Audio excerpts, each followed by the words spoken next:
याददाश्त कमजोर हो गई हो, कुछ बोल दिया याद नहीं रहा, कोई सामान रख दिया भूल गए, स्मरण में नहीं आया, पढ़ने के समय पर याद रखा, परीक्षा हॉल में भूल गए, विद्या अध्ययन करते हैं तब पढ़ लेते हैं फिर बाद में भूल जाते हैं, उसको सोमवार के दिन लाल पुष्प,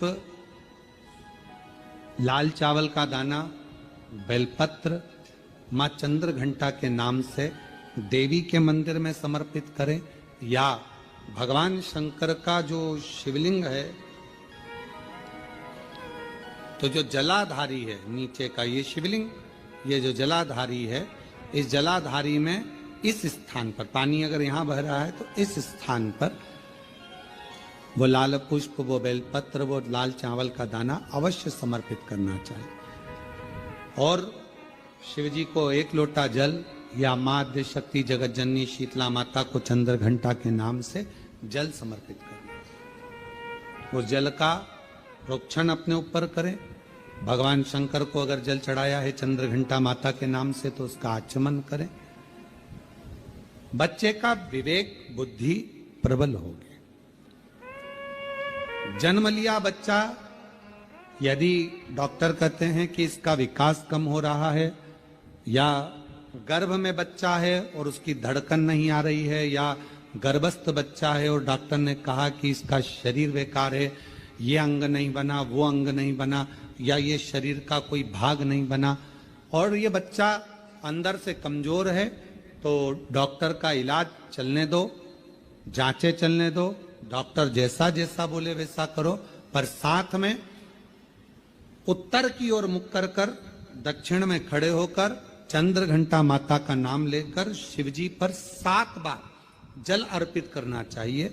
एक बेलपत्र चढ़ाना चाहिए, एक लाल पुष्प चढ़ाना चाहिए, एक लाल चावल का दाना चढ़ाना चाहिए, और जल को झेलकर वो नारी जिसके बच्चे को बताया कि धड़कन नहीं आई, श्वास नहीं आई, या बच्चा विकलांग है, या शरीर का अंग नहीं बना है, या माइंड में तकलीफ, तो उस नारी को उस जल को पीना चाहिए। फिर वापिस जांच करा डॉक्टर के कहने पर, धीरे धीरे धड़कन भी आएगी और वो बच्चा पूर्ण स्वस्थ पैदा होगा। पर नाम याद रखिए, चंद्र घंटा माता का नाम लेकर धैर्य, शांति, निर्मलता और स्वास्थ्य की पूर्ण सुख मां चंद्र घंटा देती है। पूर्ण सुख मां चंद्र।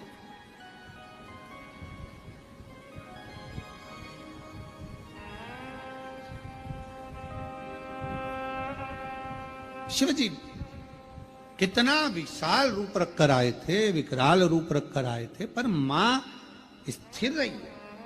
पार्वती मैया की माता मैनावती थोड़ी डोली, थोड़ा उनको लगा, हिमालय राज्य को लगा, जितने रिश्तेदार थे, देवता थे, सबको लगा, पर मां को नहीं लगा, क्योंकि मां ने वो चंद्र देख लिया।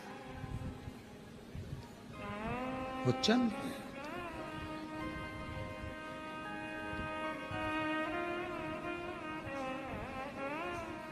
महाराज,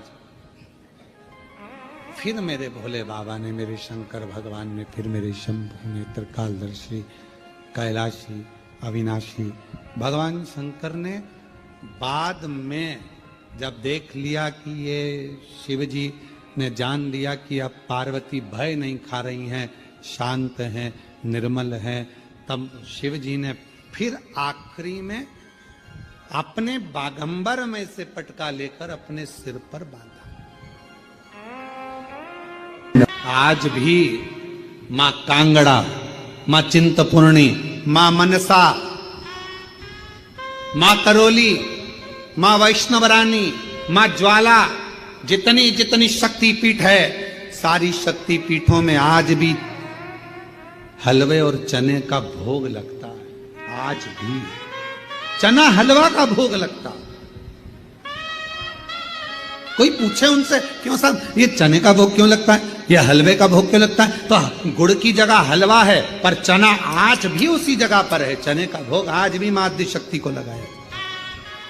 बहुत बीमार रहता है, शरीर में कष्ट रहता है, उसको भोजन नहीं भाता, भूख नहीं लगती, भूख नहीं लग रही, भोजन नहीं भा रहा, भोजन नहीं भा रहा, भोजन अच्छा नहीं लग रहा, भूख नहीं लग रही, शरीर में अन्न नहीं लग रहा, दुबला पतला होते जा रहा है, शरीर खराब होते जा रहा है, तो उससे निवेदन है अगर बन सके तो प्रयास करना। आप किसी भी देवी के मंदिर में जाकर, किसी भी देवी के मंदिर में जाकर एक दुर्वा, एक बेलपत्र माता के मंदिर में मां शकंभरी के नाम से रखना। उस दुर्वा को वापिस लाना, बेलपत्र को वापिस लाना। बेलपत्र सुबह के समय खाना और दुर्वा शाम के समय खाना। ये दो, एक बेलपत्र एक दुर्वा, लगभग 5 या 7 दिन तक लगातार आपने अगर कर लिया तो भूख भी लगेगी, भोजन भी भाएगा और स्वाद भी आएगा, आपको अच्छा लगेगा। शकंभरी माता का स्मरण कर कर जीव उदर पोषण कर लेता है। उदर किसी भी अष्टमी तिथि को 12 महीने में शुक्ल पक्ष कृष्ण पक्ष की अष्टमी तिथि पड़ती है। यदि किसी भी अष्टमी तिथि को अगर किसी ने नियम बनाया 5 अष्टमी का, 8 अष्टमी का, 7 अष्टमी का, एक कनेर का पुष्प शिवजी के शिवलिंग को समर्पित करना, अशोक सुंदरी के स्पर्श करना, और जो जलाधारी होती है किसी भी अष्टमी तिथि को 12 महीने में शुक्ल पक्ष कृष्ण पक्ष की अष्टमी तिथि पड़ती है। यदि किसी भी अष्टमी तिथि को अगर किसी ने नियम बनाया 5 अष्टमी का, 8 अष्टमी का, 7 अष्टमी का, एक कनेर का पुष्प शिवजी के शिवलिंग को समर्पित करना, अशोक सुंदरी के स्पर्श करना, और जो जलाधारी होती है, जैसे ये शिवलिंग है, ये जलाधारी है, तो पहले शिवलिंग पर स्पर्श, फिर अशोक सुंदरी का स्पर्श, फिर जलाधारी पर कनेर का पुष्प शिव जी की ओर मुख कर कर, अर्थात जैसे मानो ये कनेर का पुष्प है तो ऐसा शिवलिंग का स्पर्श करते हुए जलाधारी पर जो समर्पित करता है, भगवान शंकर उसके मन की कामना को पूर्ण जरूर करते हैं। एक कनेर का पुष्प, वो आद्य शक्ति है, वो दुर्गा, वो भवानी, वो अष्ट भुजाधात्री, जो नवरात्र की साधना करता है, जो मांगता है वो दुर्गा वो दे देती है। अष्टमी तिथि आए, बहुत समय से लगन दिख रहे हो, शादी नहीं हो रही, बहुत समय से परेशान हो गए कि विवाह ही नहीं हो रहा, हम तो टेंशन में पड़ गए, लड़की 28 साल 30 साल का लड़का हो गया, विवाह नहीं हो रहा, कुछ मत करो। अष्टमी तिथि आए तो अशोक सुंदरी वाली जो जगह है वहां पर हल्दी की 7 बिंदियां लगा दो, लड़का लड़की का हाथ उस बिंदी पर रखवा दो, उसका नाम गोत्र बोलो, उसी हल्दी में उसके हाथ पीला करवा दो, और पीपल के पेड़ पर उस हाथ के 5 छापे पड़वा दो। 3 महीने में विवाह पक्का हो जाता है। 3 बार ताली बजाने वालों के भी धन देता भंडार, एक बार शिखर का दर्शन करने वाले को शिखर पर पहुंचा देता है मेरा भोलेनाथ। इतना दयालु है, इतना कृपालु है। अष्टमी पर एक बेलपत्र, 3 अष्टमी पत्र, आप कभी दिल से, कभी मौका मिले हृदय से अशोक सुंदरी वाली जगह का स्पर्श कर कर भगवान शंकर के शिवलिंग पर एक बार समर्पित कर कर देखना, और दूसरे वर्ष इंतजार करना कि तुमने अष्टमी के दिन बाबा को शमी पत्र बेलपत्र दिया था, क्या बाबा ने तेरे घर में धन और वैभव दिया कि नहीं दिया। जो स्थिति में गाड़ी चल रही थी वो स्थिति की गाड़ी तेरी पार हुई कि ना। पूछो कि नवरात्र में कन्या भोज क्यों कराते हो, दुनिया वालों से पूछो कि नवरात्र में बेटियों को क्यों ढूंढने जाते, पूछो कि नवरात्र की अष्टमी और नवमी पर कन्या का पूजन क्यों करते हो, क्योंकि दुनिया वालों को ये मालूम पड़ना चाहिए कि देवी भागवत में लिखा है, एक कन्या एक बेटी जब किसी के घर में मुख झूठा करती है, एक बेटी एक कन्या जब किसी के घर में भोजन करती है तो उसके भंडारे कभी खाली नहीं रहते, इसलिए कन्या पूजन किया जाता है। यदि अपने घर में रहकर अपने दुखड़ों को रोते रहोगे तो तुम्हारा दुख समाप्त होने वाला नहीं है। क्यों? भगवान प्रतिदिन अपने घर के बाहर सुख को, लक्ष्मी को, संपदा को, वैभव को, नंदी को रोज भेजते हैं, और हमारे घर में हम अगर पुराने दुखड़ों को रोज रोएंगे तो हमारा सुख हमारे घर में कभी प्रवेश नहीं करता और दुख जिंदगी भर बना ही रहता। अपने दुखड़ों को रोना बंद करो, परमात्मा का भजन करो, अच्छा सोचो, अच्छा विचार करो। मुझे मालूम है मेरा शंकर भगवान अच्छा कर देगा, मेरा शिव जी मेरी झोली भर देगा, मेरा भोले बाबा मेरे पर करुणा करेगा, मेरा शंकर भगवान मुझ पर दया करेगा। अच्छा सोचिए। घर में कोई त्योहार हो, घर में कोई उत्सव हो, घर में कोई फंक्शन हो, पूजन हुआ, उसके तुरंत बाद झाड़ू नहीं लगती ना, घर की पूरी संपदा बाहर निकल जाती। जब कोई कन्या, पुरुष, कोई स्त्री अपने घर में आकर मुख झूठा करता है तो उसके तुरंत बाद झाड़ू नहीं लगाई जाती, वरना घर की पूरी संपदा बाहर निकल जाती। स्कंद पुराण कहती है महाराज कि भगवान नारायण स्वयं इस जड़ के नीचे अपना विश्राम करते हैं। महाराज इस जड़ के नीचे प्रयास करा करो, एक चुटकी हल्दी, कितनी? मात्र एक चुटकी हल्दी आंवले के वृक्ष के नीचे भगवान हरि हर महादेव के नाम से रखकर उस पर पूर्व मुख कर पूर्व की ओर मुख कर जल समर्पित करना प्रारंभ कर दीजिए।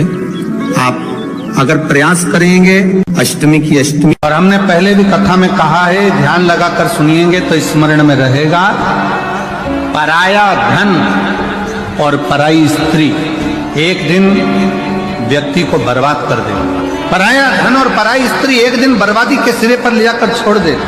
थोड़ा स्मरण में रखिए, आपको स्मरण में रहिए। करोड़ों का किसी का धन पड़ा हो ना, किसी का वैभव पड़ा हो, करोड़ों की दौलत पड़ी हो ना, वो किसी काम की नहीं। अगर आपकी है तो आप स्वीकार करिए। और हमने मात्र एक बेलपत्र और एक दुर्वा, दुर्वा जानते हो ना, दूब बोलते हो कि दुर्वा बोलते हो?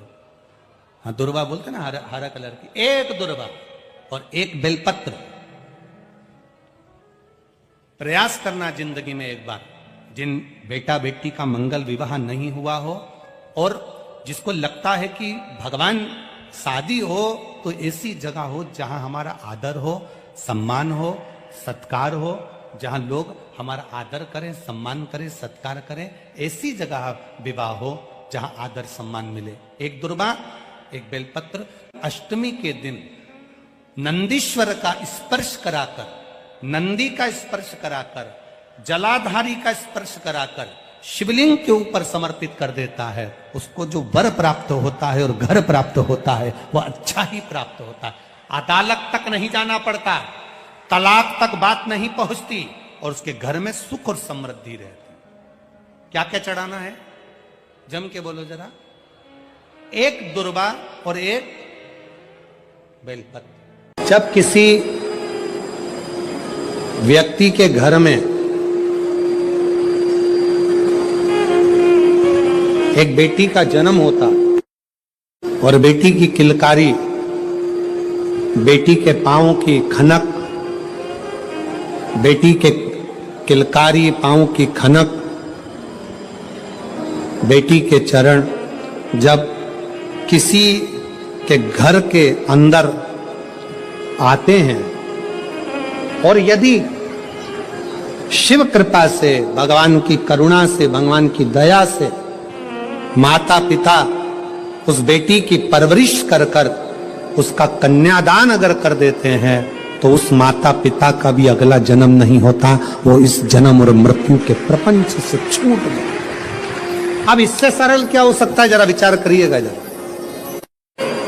बहुत सावधानी से इस कथा का स्मरण करिएगा, बहुत ध्यान से सुनिएगा कि बड़े बड़े तपस्वी तप करने जा रहे हैं, साधना वाले साधना करने जा रहे हैं, उपासना वाले उपासना करने जा रहे हैं, व्रत वालों ने व्रत रखा, साधना वालों ने साधना करी, तपस्या वालों ने तपस्या करी, और कंदराओं में बैठकर कोई संत बन गया, कोई साधु बन गया, कोई तपस्वी बन गया, कोई साधक बन गया, कोई उपासक बन गया। किस लिए? कि हम जन्म और मरण के प्रपंच से छूट जाएं।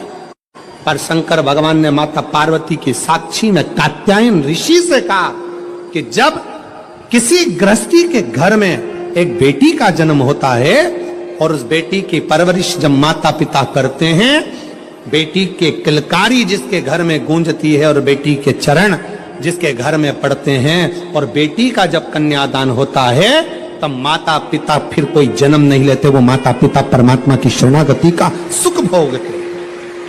अब इसमें सबसे ज्यादा जरूरी चीज कौन सी है? एक बहुत ध्यान देने वाला विषय है, थोड़ा ध्यान दीजिएगा। दक्ष प्रजापति के घर में 60 कन्याओं का जन्म हुआ। उसके बाद दक्ष प्रजापति भगवान से कह रहे हैं, देवी जी से कह रहे हैं, मां मेरे घर में एक लड़की और देना, एक बेटी और चाहिए मुझे। जगत जननी दुर्गा कहती है कि तेरे घर में बेटी कहां से आई कि मैं खुद तेरे घर में बेटी बनकर जन्म लूंगी। सती आई। दक्ष प्रजापति ने शंकर जी का अपमान करा, दक्ष प्रजापति ने देवताओं का अपमान करा, दक्ष प्रजापति ने अपशब्द कहे, दक्ष प्रजापति ने गाली दी, दक्ष प्रजापति ने ताना दिया, दक्ष प्रजापति ने आड़ा टेढ़ा बहुत सारी बातें कही। दक्ष प्रजापति को तो नरक जाना था, दक्ष प्रजापति को तो नरक भोगना था। पर दक्ष प्रजापति के घर में बेटियों का जन्म हुआ था, दक्ष प्रजापति ने बेटियों का कन्यादान किया था। इसलिए शंकर भगवान का अपमान करने के बाद भी दक्ष प्रजापति नरक नहीं भोगा है। दक्ष प्रजापति मरण शीश कटने के बाद बकरे का मुख लग गया और बकरे का मुख लगने के बाद भी स्वर्ग भोगा है, वो दक्ष प्रजापति है, क्योंकि बेटी का जन्म ही प्रबल है।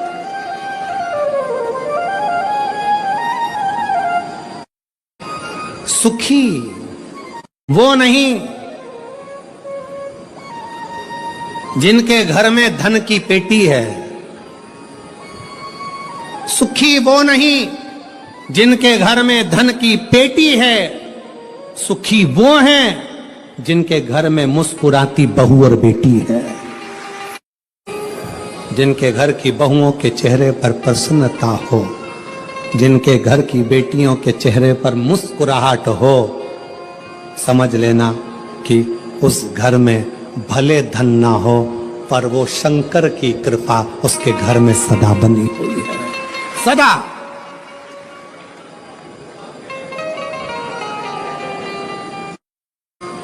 नवरात्रि चल रहे हैं,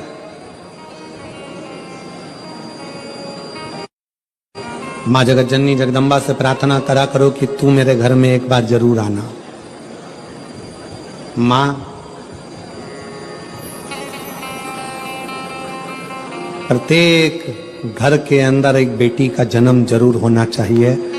मां और बाप को दूसरा जन्म नहीं लेना पड़ेगा, वो भगवान शंकर के धाम में खूब आनंद के साथ कैलाश पर बैकुंठ में स्वर्ग के सिंहासन पर बैठेगा। स्वर्ग से जोड़कर हाथ जोड़कर भगवान शिव से अपने पुत्रों के सामने, अपने बच्चों के सामने स्तुति कर शंकर भगवान से कहा, आपने मेरा नाम द्रुमावती रख दिया, आप द्रुमवान बन गए, मैं कुछ देर के लिए वेदव्य के रूप में आ गई।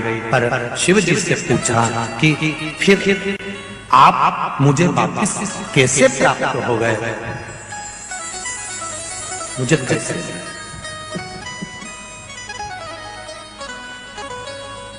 शिव जी कहते हैं, कुंवारी कन्या तीज का व्रत करती है, हरतालिका तीज करती है, छोटी तीज, बड़ी तीज, हरियाली तीज करती है, छठ व्रत करती है। कुंवारी कन्या नवरात्रि व्रत करती है। कुंवारी कन्या जितने भी व्रत धारण करती है, सोमवार, मंगल, बुध, गुरु, शुक्र, शनि, जो भी व्रत उसने करा है, कुंवारी कन्या भूल से एक लोटा जल मुझे समर्पित करती है। शिव कहते हैं वो मेरी पुत्री के समान हो जाती है, सुख सुंदरी के समान, और उसके लिए वर देखना मेरा काम हो जाता है। उस कन्या के लिए श्रेष्ठ वर देखना। मैं बेटियों से एक बात जरूर कहूंगा, शादी होने के बाद अब शंकर जी को जल चढ़ाओगी वो अलग बात है, पर कुंवारी रहते हुए अगर आपने शिव जी पर जल चढ़ाना प्रारंभ कर दिया तो ये निश्चित है, ये निश्चितता है कि आपके लिए वर आपके माता पिता जरूर देखेंगे, पर पक्का शंकर भगवान ही करेंगे कि कहां है। कुमार्य अवस्था की भी माताओं से निवेदन है, कुमार्य अवस्था में रहने वाली जो बेटियां हैं, जो विवाह के लायक हैं, उनसे भी कहेंगे बेटा काम करो, मना नहीं है, पर पहले सुबह का एक बार स्नान जरूर करो। इसके बाद फिर भले शाम को काम करने के बाद अगर कपड़े गंदे हो जाए, मुख आदि गंदा हो जाए, फिर नहा लेना, मना नहीं, पर एक बार का सुबह का स्नान बहुत जरूरी है, बहुत जरूरी।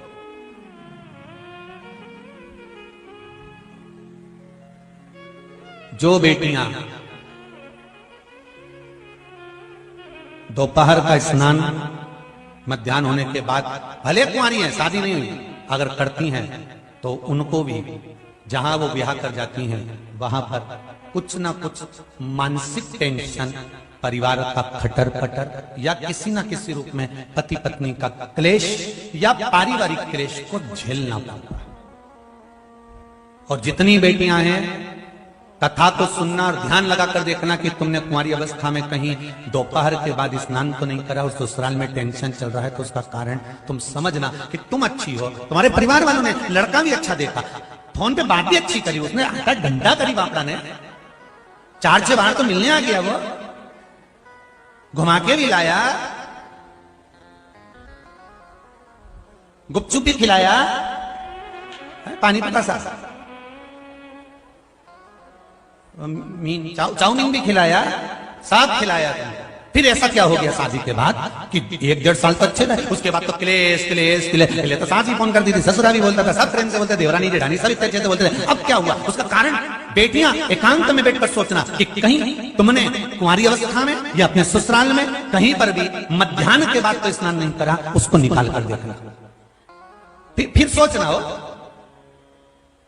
और जिनका सौभाग्य में अगर दिक्कत आई है, कहीं सौभाग्यता में अगर दिक्कत आई, तो वो माताएं भी विचार करें एक बार बैठ कि कहीं हमने फैलारा फैला लिया दीपावली का, कहीं होली का, कहीं इसका, कहीं उसका, कहीं हमने पापड़ लेके बैठ गए, मैं तो जब ही नहाऊंगी जब पूरा हो जाएगा, 4 बजे तक नहीं मैं बैठी चरली पर नहीं, और शाम लाके रोटी भी दे दी, वहीं खा ली, हाथ पर झोंक के फिर पापड़ बेलने बैठी गई और बजा दी 3-4 के बाद कि अब तो नहाऊंगी और फिर नहाने गए। तो विचार करना कि सौभाग्य पर दिक्कत क्यों है, कारण क्या बना, बेटियों को तकलीफ क्यों है, उसका कारण हमें ढूंढना है, कोई दूसरा नहीं ढूंढेगा। आप आए नहीं और सुबह हो गई, मेरी पूजा की थाली धरी की धरी रह गई, कारण क्या था कि तुम क्यों नहीं आए, क्या कारण था ऐसा जो तुम नहीं पहुंचे। हमें उस कारण को ढूंढना कि हम अच्छे हैं, हमारा व्यापार अच्छा है, हमारे घर के लोग अच्छे हैं, सब कुछ अच्छा चल रहा था, सब अच्छे से चल रहा था, फिर दुख क्यों आया, उसका कारण हमें अपने आप में ढूंढना, कोई दूसरा नहीं ढूंढेगा।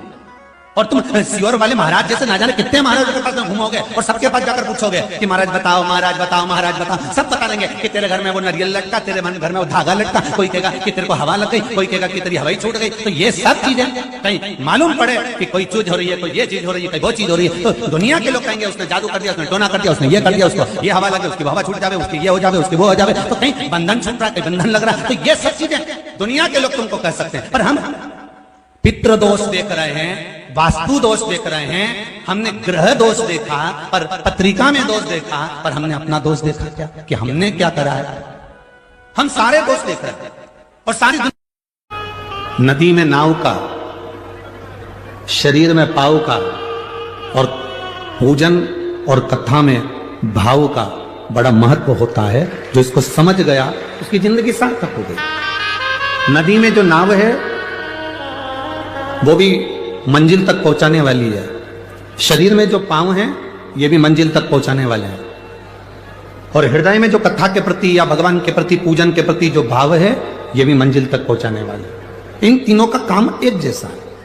नाव भी आपको मंजिल तक लेकर जा रही है, वो नाव हमको सिखाती है, एक लोहे का टुकड़ा पानी में पटकोगे वो डूब जाएगा, एक लोहे की कील पानी में पटकोगे वो डूब जाएगी, पर वो लोहे की कील जब लकड़ी में ठोक दी जाती है, वो लोहे की कील जब लकड़ी में ठोकी जाती है और लकड़ी में ठोकने के बाद वो लोहे की कील भी नाव बनकर उस लकड़ी के साथ मंजिल तक पहुंच जाती है। यह हमारा शास्त्र कहता है, लोहे की कील को वैसे ही पानी में छोड़ोगे तो डूबेगी, लोहे के कीले को पानी में छोड़ोगे तो वो डूब जाएगा, पर वो लोहे का कीला अगर लकड़ी में ठोक दिया जाए तो वो बहता बहता मंजिल तक पार उतर जाएगा। उसी तरह हम भी एक लोहे की कील की तरह हैं। अगर शिव महापुराण की इस लकड़ी में, शिव महापुराण की चंदन की संविधा में अगर हम अच्छे से ठुक गए, अपने मन को अच्छे से लगा लिया, तो समझ लेना कि हम भी मंजिल तक पहुंच गए, पार उतर गए। अब कोई कहे गुरुजी आप हमको लोहे की कील कर रहे हो, कोई कहे गुरुजी आप हमें लोहे का कीला कर रहे हो। मनुष्य लोहे की कील की तरह होता है। जैसे कीले पर जंग पड़ जाती है, उस जंग को निकालने के लिए उस पर थोड़ा सा कुछ ना कुछ लगाना पड़ता है। उसी तरह मनुष्य की जिंदगी में भी जंग पड़ती है, अहंकार की, काम की, लोभ की, आसक्ति की, वासना की, तृष्णा की। ये जंग हमारे शरीर पर चढ़ती जाती है, हमारे मन पर चढ़ती जाती है, हमारी इच्छाओं पर चढ़ती जाती है। जब हम इसमें भगवान की अविरल भक्ति का थोड़ा सा पेंट लगा देते हैं, भगवान की भक्ति का थोड़ा सा भजन का बल लगा देते हैं, तो हमारे शरीर पर जो ये अहंकार की जंग है, वासना की जंग है, तृष्णा की जंग है, काम आसक्ति की जो जंग है, वो निकल जाती है। नदी में नाव का, शरीर में जम के बोलो पांव का। ये अगर शरीर में पांव नहीं हो ना, तो फिर मंजिल तक पहुंचना बड़ा कठिन, बहुत कठिन। नदी में नाव मंजिल तक पहुंचा रही है, शरीर में पांव मंजिल तक पहुंचा रहे हैं। और हमारे कथा में जो हम आए हैं, इतनी इतनी दूर दूर से आप लोग यहाँ पहुंचे हैं, बड़ी दूर से चलकर आराम से गाड़ी से पैसा लगाकर 100 रुपये, 200 रुपये, 50 रुपये ऑटो वाले को देकर, गाड़ी में डीजल वीजल डलवा कर तुम यहाँ पहुंचे हो, तो इसमें तुम्हारा जरूर भाव होगा। और फिर कहते हैं नदी में नाव पार लगाने वाली होती है, शरीर में पांव मंजिल तक पहुंचाने वाला होता है। और तुम्हारे हृदय में जो भाव है तुम्हें परमात्मा से जरूर मिलाएगा और तुम्हारा कार्य सफल करेगा, ये निश्चित कर। तुम्हारा भाव नहीं होता तो तुम यहाँ पहुंचते होते हैं। एक होता है वफादार, दूसरा होता है मददगार, और तीसरे नंबर पर होता है दोगला, चापलूस। 3 है, ध्यान देना और बहुत सावधानी से सुनना। जो मददगार होगा ना, जो वफादार होगा ना, आज के लोगों को वफादार और मददगार अच्छे नहीं लगते। आज के लोगों को चापलूस और दोगले बहुत अच्छे लगते हैं, जो एक ना एक दिन तुम्हारे साथ दोगला कर दोगलाई कर अच्छे नहीं लगते। कोई मददगार है ना, अच्छा नहीं लगेगा, बहुत ऐसा लगेगा, ऐसा वो मदद कर रहा है, पर आपको ऐसा लगेगा बताओ जरूर कोई बात है, ये मेरी मदद कर रहा है, मतलब कुछ ना कुछ इसको मतलब होगा मुझसे, इसलिए मेरी मदद कर रहा है। अरे भाई, तुम आए थे कुबेरेश्वर धाम, तुम कुबेरे बाबा के दरवाजे पर आए थे, तो उसको लगा तुम्हारे बैग में वजन ज्यादा है, इसलिए बेचारे ने कहा लाओ मां मैं वजन उठा लेता हूं। पर तुम्हें लगा लेकर भग गया तो, कहीं का चोटा हुआ तो। मददगार, वफादार आपको ठीक नहीं लग रहा है, और फिर कोई बंठन के बेहतरीन डेंटिंग पेंटिंग करके और बहुत आराम से तुम्हारे पास में आया और तुम्हारे साथ में खाया पिया, मौज करा, एंजॉय करा, और फिर बाद में वो तुम्हारे साथ में दोगलाई कर कर, चापलूसी कर कर, और वो तुमको चूना लगा कर चले गया। सब दूर कहती फिर रही हमने इतना विश्वास किया था, हमको क्या मालूम था ऐसा, हमने इतना। यहाँ कौन आज के जमाने में जो दूसरे की मदद करता है, दुनिया के लोगों को अच्छा नहीं लगता, उसमें लोग चालू हो जाते हैं। हो सकता है लालच होगा इसलिए कर रहा होगा, किसी को भोजन कराया, भंडारा कराया तो लोगों को बुरा लगेगा, भंडारा इसलिए कर रहा होगा, कहीं से आ गया होगा। अरे भाई कर रहा है, इससे बढ़कर और क्या चाहिए। भगवान से प्रार्थना करो कि तुमको भी ऐसा दे और तुम्हारे पास में ऐसे भंडारे में निकले।